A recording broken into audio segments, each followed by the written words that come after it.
Assalamualaikum warahmatullahi wabarakatuh. Halo teman-teman, perkenalkan nama saya Tiare Herbianti dari Program Studi Pendidikan Sejarah Angkatan 2022 dengan NIM 2205166047. Di video kali ini saya akan menampilkan keterampilan dasar mengajar mengadakan variasi dengan materi Kerajaan Sriwijaya. Selamat menonton! Assalamualaikum warahmatullahi wabarakatuh. Waalaikumsalam warahmatullahi wabarakatuh. Mulai pelajaran hari ini, mari kita berdoa bersama-sama. Berdoa mulai. Berdoa selesai.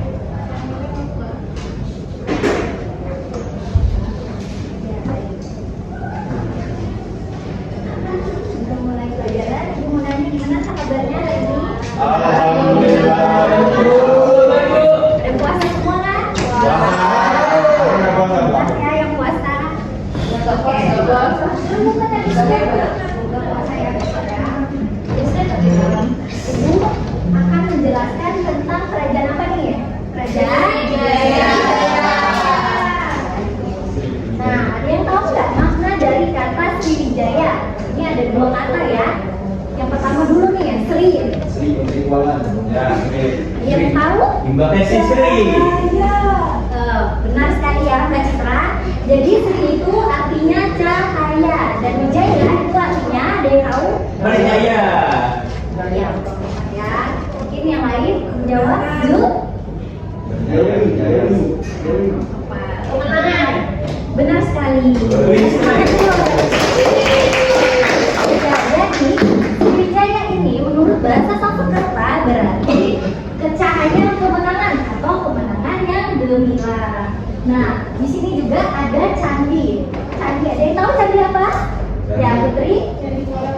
Ya, benar sekali. Tepuk tangan dulu. Oke, ini adalah Candi Muara Takus. Candi ini melambangkan kejayaan Sriwijaya pada masa itu. Jadi Candi Muara Takus ini sebagai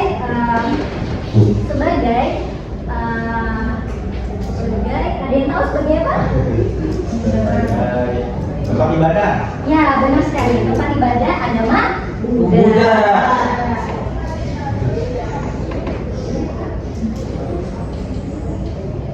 Kemudian Sriwijaya ini berasal dari Pulau Sumatera abad ke-7 sampai abad ke-13.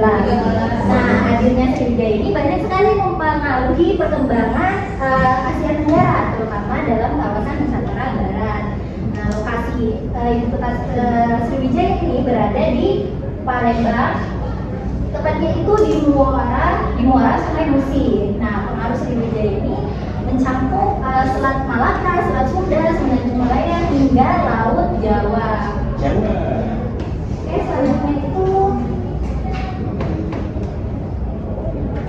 bukti mengenai awal keberadaan Sriwijaya ini salah satunya melalui pendeta yang bernama Isi pendeta ini berasal dari Tiongkok yang lebih tepatnya dari dinasti Tang. Jadi di sini nih diberikan tugas kepada dinasti Tang untuk mempelajari agama Buddha, agama Hindu di India. Jadi isi ini kemudian singgah dulu nih ke Sriwijaya, ke pelabuhan Sriwijaya. Jadi dia singgah dulu di situ dan menuliskan mengenai tentang kunjungannya ke Sriwijaya tahun 671. Ya, benar sekali. Pada tahun 671 Masehi sampai dia tinggal di sana itu selama 6 bulan. Kemudian bukti lainnya yaitu mengenai tentang prasasti yang paling tua Sriwijaya, yaitu prasasti Gedukan Bukit yang berada di Palembang. Nah, prasasti ini merupakan catatan bahasa Melayu kuno. Ini ya, ini itu catatan bahasa Melayu kuno. Nah, dan ternyata bukti bahwa bahasa Melayu kuno itu bermula dari Palembang dan kemudian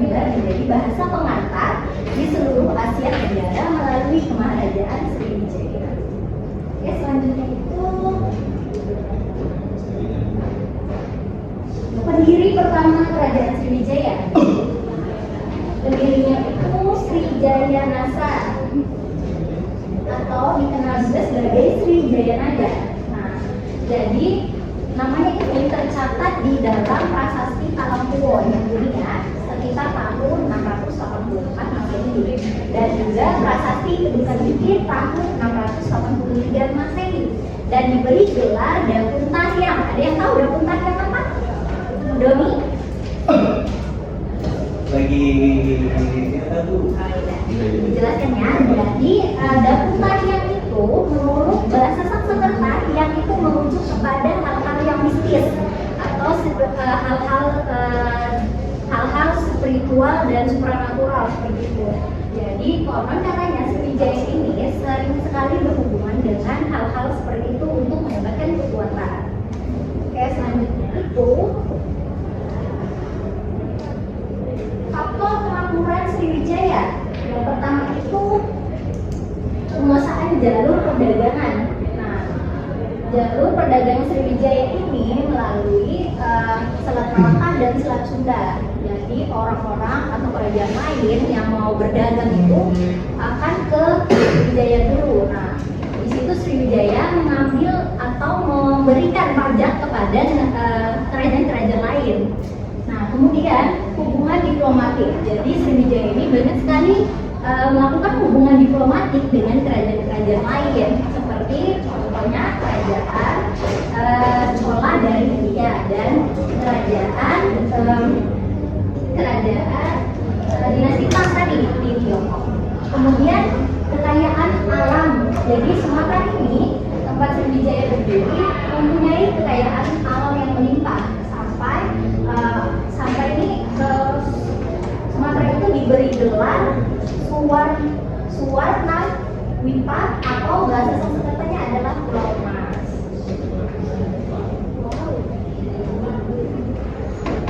Jadi salah satu kebutuhan kerajaan Sriwijaya ini adalah dari dinasti Chola atau serangan dari dinasti Chola yang berasal dari India Selatan yang dipimpin oleh Raja Chola pertama.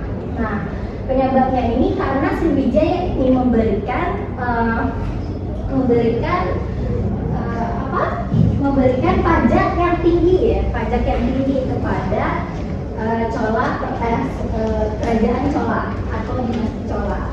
Nah, itulah sebabnya dinasti Chola ini menyerang atau menyerbu Sriwijaya sebanyak 2 kali, tahun 1003 sampai 1200. Nah, dari serangan ini memberi pengaruh buruk terhadap kondisi internal Sriwijaya. Kekuasaan Sriwijaya pun melemah dan kekuasaan Sriwijaya ini diambil oleh kerajaan dinasti Chola. Oke. Selanjutnya itu kalau perhatikan ya, ini ibu akan memutarkan video.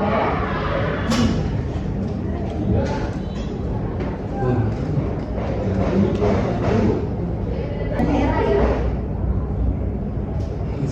Oke, udah.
Ganasa menghukum Jawa.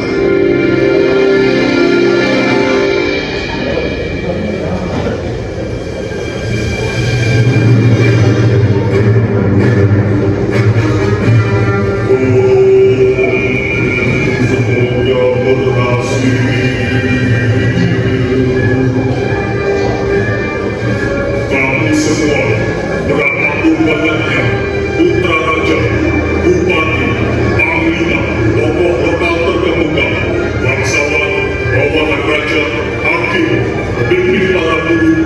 Oke, mungkin itu aja kita persingkat ya kalau kita. Oke, jadi video ini tuh ngebahas tentang kutukan-kutukan yang ada di prasasti Telaga Batu. Nah, ini ya, ini sudah filmnya. Tolong kalian lihat ya. Ini saya sama Cina. Bu ajarin bu. Ajarin dulu satu.